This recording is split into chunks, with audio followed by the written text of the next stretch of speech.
हाय, नमस्कार. फोटो गप्पाच्या 5व्या भागात तुमचं खूप खूप स्वागत आहे.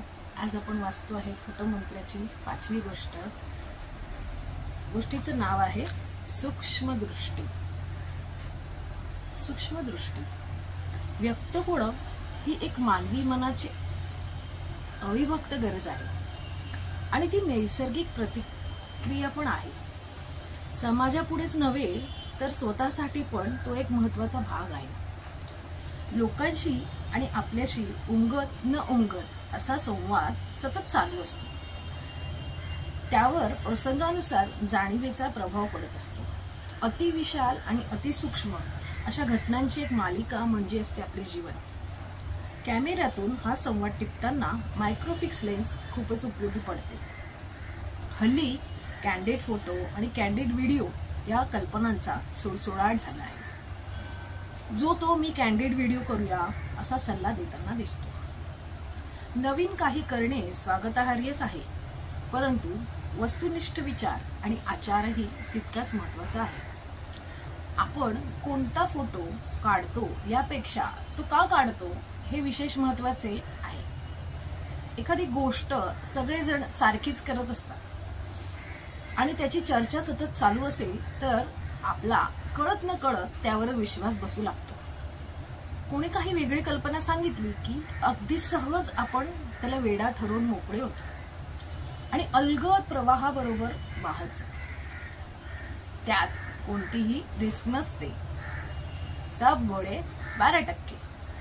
तसाच लग्नाचा अल्बम पण सगळीकडे एकाच सच्यातले. याचं कारण आपण काही जण लोकांपेक्षा वेगळे काही तर केले तर सगळे आपल्याला मूर्ख म्हणतील यापेक्षा ते सहज आणि सर्वमान्य आहे याचा स्वीकार करण्याकडे आपला कल झुकतो. मानसशास्त्रातील थांबा आणि विचार करा ही पद्धत यावेळी उपयोगी पडते. काय घडणार आहे ते आपल्याला माहित असते.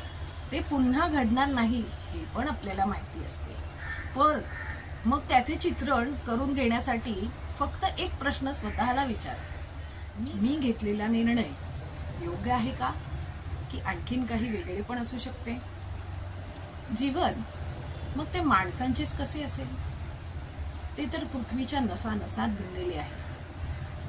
किडामुंगीपासून महाकाय प्राण्यांपर्यंत, हिरव्या हिरव्या गालीच्या पासून ते इवल्याशा फुलराणीपर्यंत, फळे फुले पक्षी जलचर सगळे चराचर अनंत हालचालींनी आणि विविध स्वभाव धर्मांनी नटलेले असतात आणि पण व्यक्त पण होत असतात. मनुष्य यात वरचढ आहे. जन्माला आल्यापासून ते अगदी मृत्यूशय्येपर्यंत तो इतक्या प्रकारे व्यक्त होत असतो.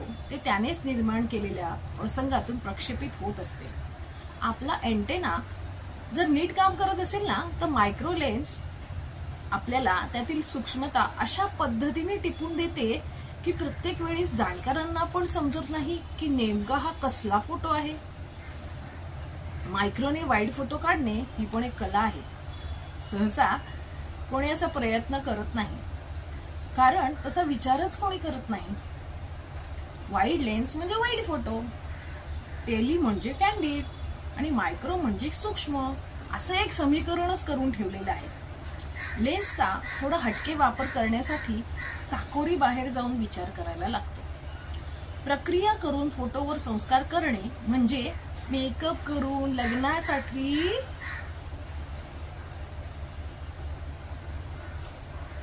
मुलगा किंवा मुलगी बघायला जाणे असं असतं. पण पाहायचं कधी असतं, ती उठते तेव्हा जाऊन बघितले तर खरे सौंदर्य दिसून येते पहाटेच्या वेळेस. वन्यजीवांचे चित्रण करण्याचा अभ्यास करणे अनिवार्य आहे. माणसांप्रमाणेच त्यांचे वेळापत्रक बदलत नाही. अपवाद फक्त वातावरणातील बदलाचा असू शकतो.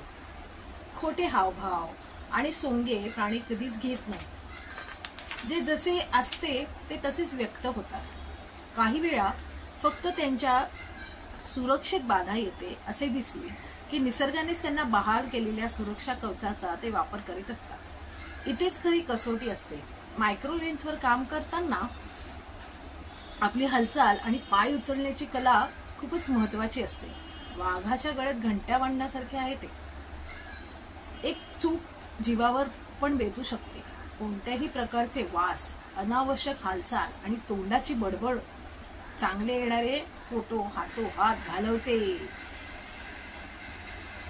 पाने, फुले आणि छोटे छोटे जीव एकत्र करणे एक प्रकारे योग साधनाच आहे. इतके समजले तरी त्यातली एकाग्रता, स्थिरता आणि धैर्य आणि वाट बघण्याची कला जगण्यासाठी पण खूप शिकवून जाते. विवाह समारंभ ही फिक्स लेन्ससाठी पर्वणीच आहे. पोर्ट्रेटसाठी तिचा खास उपयोग होतो. फूड फोटोग्राफीत तिचा वापर करणे गमतीचे आहे. अंगठीतला खडा, मंगळसूत्रातली वाटी, पदरावरची किनार, केकचे टॉपिंग, मांडे, अशा पक्वान्नांची जाळी, उकळणारा चहा, काय आणि किती नजरेच्या पलीकडील दृश्य चित्रित करते ही लेन्स. माणसाच्या चेहऱ्यावरील बारकावे, डोळ्यातील चमक, ओठावरील हास्य, कपाळावरील बिंदी आणि कानातले झुमके, एखादी पूर्ण चित्र जी किमया साधू शकत नाही ती या सूक्ष्म फोटोग्राफीतून साध्य करता येते. सुतावरून स्वर्ग गाठणे ही म्हण खरी करता येते. या लेन्सला वापरण्याचे कसब साध्य झाले तर कोणत्याही सॉफ्टवेअरचा वापर न करता आपण खरेखुरे प्रकाशाचे पेंटिंग करू शकतो. उजेड योग्य असेल आणि चांगला अँगल विशिष्ट असेल तर फुलांपासून मुलांपर्यंत सुंदर चित्रण करता येते.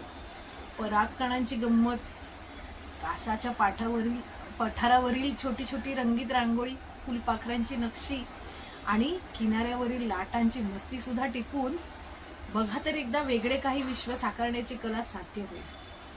एकदा काही गोडी लागली की ते प्रेम अमर होते.